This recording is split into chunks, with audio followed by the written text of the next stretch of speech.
Hello everyone, welcome to Computer Science and IT Gate Coaching. Don't forget to subscribe my channel and press the bell icon to get the instant notification of my free lecture. See the question.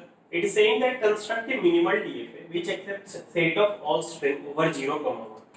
So here sigma is your 0, 1 which accepts set of all string over 0, 1. So sigma is 0, 0, 1 which when interpreted as binary number is divisible by 2. So all these strings made from 0, 1 that you will assume as a binary number, okay, and that should be divisible by 2. So what are the binary numbers that is divisible by 2? 0 is divisible by 2. So this language is containing 0. Now if you see the decimal equivalent like 1, 2, then 4, 8, 16, 32 like this. Now 2 is a number which is divisible by 2. So 1 0 is decimal 1 0. 4 is the number which is divisible by 2. So 1 0 0 is the number 1 0 0. 6 is divisible by 2. This is 2, 4, then 6. How we can write 6 in decimal? 1 1 0. See 2 4 2 6 0. So 1 1 0. Then 8. How you can write 8? Here 1 then 4 3 0. 1. 1 0. So if you see 10 also, here 1 then 0.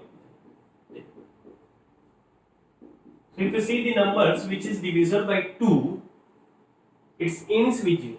All the numbers which is divisible by 2, so all the binary numbers that ends with 0 is divisible by 2.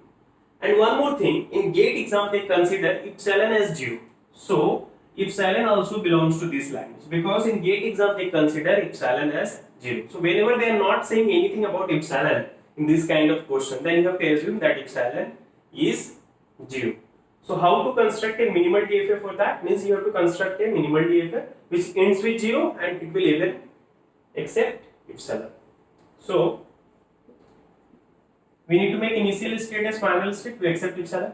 Then if you are getting 0, there only remain there, any number of 0 is divisible by 2. If you are getting 1, you are going to another step because it's no more ending with 0. Now again 1 if you are getting, remain there.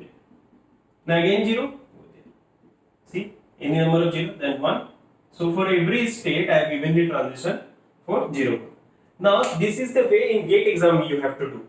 But if in GATE exam they do the changes in the upcoming GATE, that now no more consider epsilon as 0. Means you are not going to consider now epsilon as 0. This is a minimal DFA.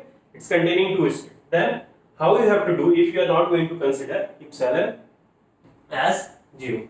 So here I will construct that.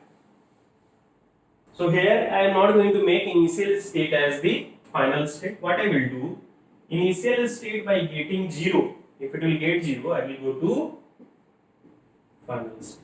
Now if I am getting any number of 0, I will remain there. Any number of 0, I will remain. Now before getting 0, I can have any number of 1, I will be there. By only getting 0, I will accept it. So, and here 0 1 I have given.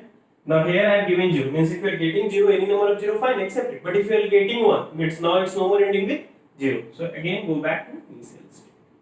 Now see for every state I have given the transition for 0. This way you have to do in GATE exam. But if somewhere if they will say you that no need to consider epsilon as 0, means now epsilon not belongs to this language, then you have to do like this. But in GATE exam they are considering this minimal DFA.